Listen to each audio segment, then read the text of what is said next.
Madame Lawali, Monsieur le Président du Comité Sylva méditerranéen, Messieurs les représentants des pays circumméditerranéens, Monsieur le représentant des conventions internationales des Nations Unies, Monsieur le représentant des institutions internationales et régionales, je voudrais tout d'abord vous souhaiter la bienvenue dans cette très belle ville d'Agadir et dans cette magnifique région, et qui est tout un symbole puisque c'est un exemple de ce qu'on peut faire en termes de gestion des ressources naturelles, gestion durable. Et je pense que après avoir tenu la COP 22 à Marrakech, et avant la COP 22, la tenue de MedCOP à Tanger, qui déjà se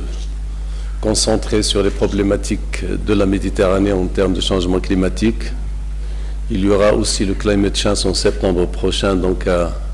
Agadir, qui est un autre symbole de l'engagement du Maroc sous la direction éclairée de Sa Majesté le Roi dans le cadre du développement durable et de la chose écologique d'une façon générale. Cette rencontre, qui donc la 5e édition des Sylva méditerranéens et qui a pris naissance à partir de 2010, compte tenu d'abord du rôle central de la forêt dans tout développement, et qui, donc dans cette 5e édition, après l'édition de Antalya en Turquie, Avignon en France, Barcelone en Espagne, Tlemcen en Algérie, donc aujourd'hui à Agadir, nous nous retrouvons pour partager un certain nombre de débats, un certain nombre d'expériences pour essayer de faire face aux défis qui nous attendent au niveau de l'espace méditerranéen. Demain également, donc, nous aurons aussi l'occasion de nous retrouver pour célébrer la 5e édition de la tenue de la Journée mondiale des forêts, et qui a été donc décrétée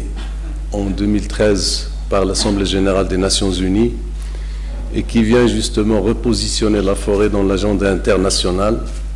en ce sens que la forêt se trouve un concentré réel de toutes les problématiques, d'abord de l'espace, des tensions socio-spatiales, mais également des défis futurs en termes d'adaptation pour les changements climatiques. La forêt, évidemment, avec sa multifonctionnalité que nous connaissons tous, est aussi un véritable puits de carbone avec les océans, et il était normal que dans ce cadre-là, au cours de la COP 22 à Marrakech, que la forêt se positionne dès la première journée dans le programme des Nations Unies de la COP 22, notamment dans l'agenda de l'action, dans une situation centrale avec tous les débats et toutes les initiatives qui sont portées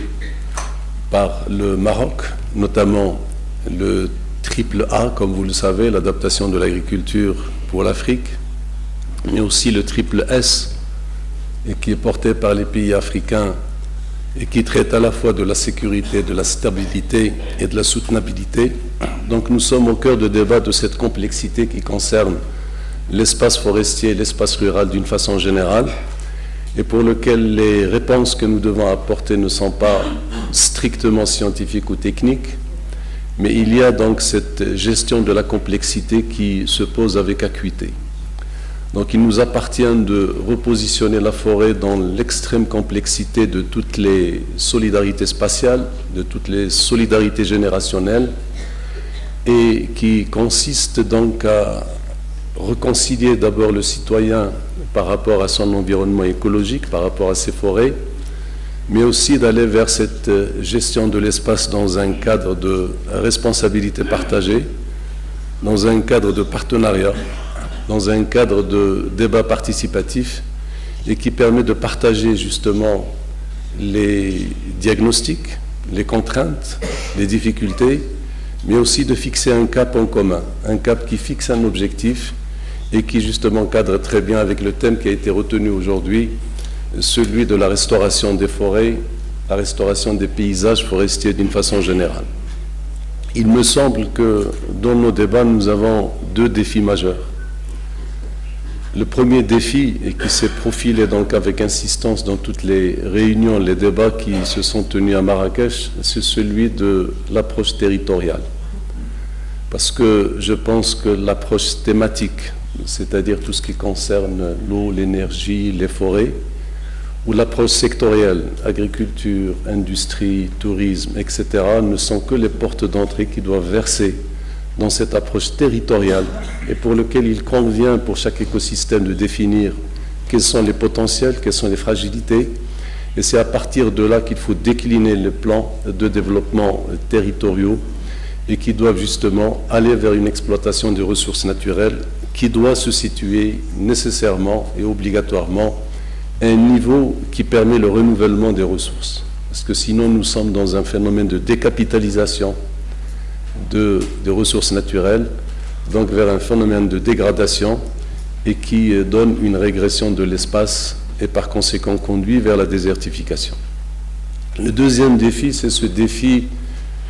de l'engagement collectif. Comme vous le savez, la COP22 a été un très grand moment. D'abord, la COP21 à Paris, parce qu'il y a donc un accord universel pour la première fois et qui consistait justement à réunir toute la collectivité internationale autour des mêmes projets, des mêmes objectifs. Et le grand défi se situait donc dans la mise en application de ces engagements de Paris. Et c'est probablement le grand défi qui doit nous mener vers une action collective. Déjà au mois d'octobre 2016, nous avons atteint ce critère des 55 pays représentant plus de 55% des émissions de gaz à effet de serre. Mais déjà à ce moment-là, nous avions dit qu'il n'était pas nécessaire uniquement de recueillir ce double critère, mais il faut aller vers justement cet engagement collectif pour ne laisser personne au bord de la route, pour que tout le monde, tous les pays qui ont signé l'accord de Paris puissent le ratifier. Et c'est pour cela que cet engagement collectif doit nous conduire, j'espère, à 2018, à avoir tous les pays qui auront ratifié, pour qu'en 2018, dans cette clause de rendez-vous, nous essayons de voir si nos engagements, si les propositions des États sont à la mesure des ambitions que nous nous sommes fixées, c'est-à-dire de limiter la température à un maximum de 2 degrés, si possible 1,5 degré, pour répondre aux problématiques particulières des pays, notamment des pays insulaires. Je voudrais aussi citer la deuxième initiative, c'est l'initiative des forêts méditerranéennes et sahéliennes, parce que nous savons qu'au-delà du continuum géographique, il y a cette nécessité de traiter tous les problèmes dans leur globalité. Et c'est pour ça que cette initiative des forêts méditerranéennes et sahéliennes est importante, dans la mesure où nous devons concevoir justement cette gestion de l'espace global, cet espace que nous avons en partage, d'une façon cohérente. Donc ça, c'est le premier défi, c'est celui donc de l'approche territoriale. Et le deuxième, c'est ce défi donc d'éviter ce que le prix Nobel d'économie Jean Tirole appelait le syndrome du passager clandestin, parce que nous travaillons sur la durée écologique, sur le temps écologique. Donc tout ce que nous demandons, tout ce qu'il est demandé aux États de faire maintenant, ce sont des efforts importants, ce sont des efforts immédiats, mais pour des résultats qui nécessairement sont médiats, ils sont lointains, ils sont pour tous les autres. Donc pour éviter ce syndrome du passager clandestin où peut-être certains seront tentés de prendre le train sans en payer le prix, que l'on puisse l'éviter et que l'on puisse tous ensemble justement se mettre dans le même train, avec la même locomotive et avec un effort et une responsabilité partagée, mais un effort différencié. Je voudrais donc remercier particulièrement la présidence de Sylvain Mediterranea pour les efforts qu'elle continue à mener pour l'intérêt de la forêt. D'abord parce que, notamment la Turquie qui est pionnière dans ces démarches, n'oublions pas que la COP 12 qui s'est tenue pour la Convention des Nations Unies sur la lutte contre la désertification, qui s'est tenue en Turquie, était à l'origine justement de ce point, de cette cible 15 des objectifs du développement durable, et qui se propose donc de limiter la dégradation des sols avec un effort qui devrait au moins concerner 12 millions d'hectares par an pour essayer uniquement de garder la neutralité de la dégradation sans en inverser la tendance, mais au moins pour avoir donc un effet de stabilisation de ces phénomènes de dégradation. Pareil pour l'eau, je pense que le Forum mondial de l'eau s'est aussi tenu à Istanbul il y a quelques années, et nous apprenons aussi que la Turquie va organiser aussi la conférence des parties de la Convention des Nations Unies sur la biodiversité, et je crois que ce sont des signaux qui justifient aussi ce rapprochement donc sur les politiques forestières entre le Maroc et la Turquie, pour lequel nous avons une excellente coopération